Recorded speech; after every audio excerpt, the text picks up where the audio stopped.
Voyeurism in Occult Families, when family members watch you and pretend it's normal. Welcome back.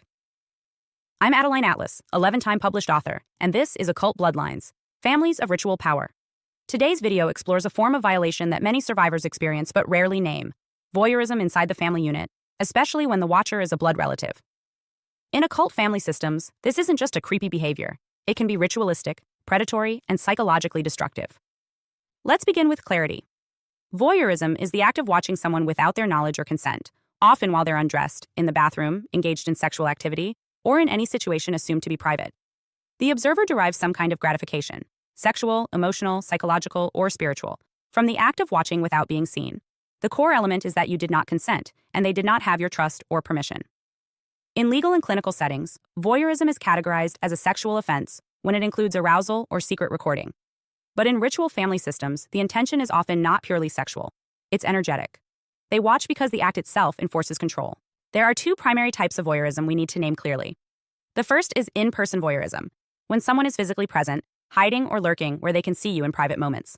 This includes someone watching through a window, peeking into a room, entering your space uninvited, or standing in a visible position pretending it's normal.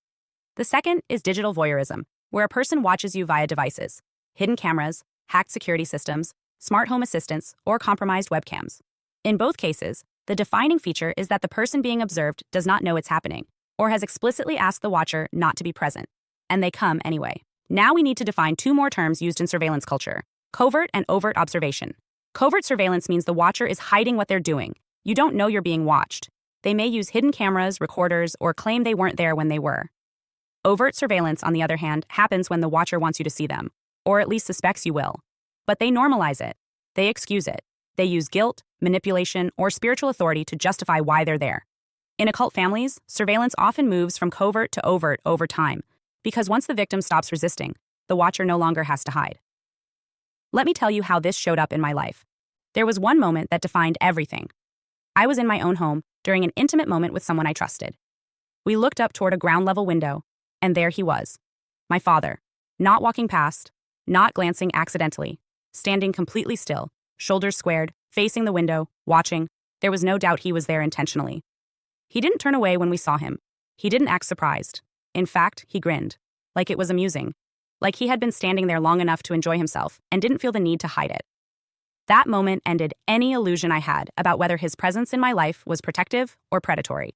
This was not the first time. There were many prior incidents that seemed strange but not yet clear. For example, I remember telling him not to come over at certain times. I once said, "Don't come over right now, I'm about to take a shower." A normal boundary. And yet, when I stepped out of the bathroom, I saw him, outside, on the same side of the house as the bathroom, standing by the window. I had just told him not to come over. I had just stated a clear physical boundary.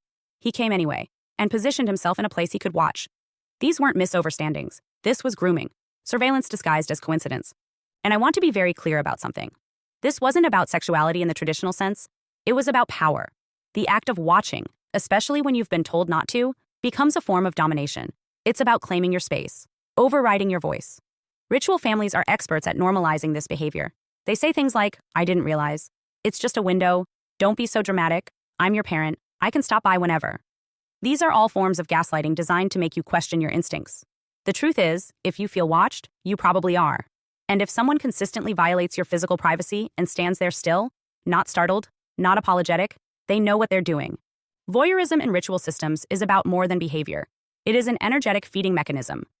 Being watched in moments of vulnerability causes a person to leak energy through shame, confusion, fear, or body dissociation. The watcher is not just taking visual data. They are pulling emotional and spiritual access. In some occult networks, watching someone undress, bathe, or engage sexually, especially without permission, is a form of low-level energy harvesting. The person being watched often feels spiritually drained, physically agitated, or emotionally off afterward, without knowing why. Many survivors describe a deep-rooted fear of being seen, even when alone. They cover windows. They hate being naked. They can't relax in their own home. This isn't irrational. It's a trauma response to real repeated violations. The constant feeling of being observed is not a mental illness. It's an accurate nervous system response to actual patterns of intrusion that were either covertly denied or overtly dismissed. Some of the long-term effects of family-based voyeurism include anxiety, body image distortion, hypervigilance, sexual dysfunction, and compulsive privacy. You may also experience what feels like spiritual attack, when in reality it's the residue of a family member continuing to observe you. sometimes astrally, or through psychic projection, long after physical proximity ends. Their energetic tether doesn't require a window once they've trained themselves to feel your movements. And in many occult systems, these tethers are maintained through memory loops, moments where you were exposed and they watched. That memory becomes a portal. It's important to note that some families keep surveillance devices installed for years. You may live in a home where someone else installed a hidden camera long ago. You may have been recorded without your knowledge in bathrooms, bedrooms, or during moments of intimacy. And if that footage exists, it may not ever surface publicly, but it still holds power. In ritual families, those recordings can be stored as energetic contracts. Just like a strand of hair or a drop of blood, a recording becomes a tool, a control mechanism. Even if it's never played, the fact that it exists is often enough to shape behavior. If this sounds familiar, if a family member watched you through a window or came over uninvited and hovered around your most private spaces, or if you felt like your every movement was being monitored, you are not overreacting. You are not imagining things. You have experienced ritual voyeurism. You were watched in moments that were never meant to be shared, and the person watching knew exactly what they were doing. This video is not about solutions yet. That comes later. This is about truth, about recognition, about language. Because when you can name the violation, you start to remove its influence. Voyeurism is not curiosity. It is not confusion. It is not weird, but harmless. It is control through surveillance.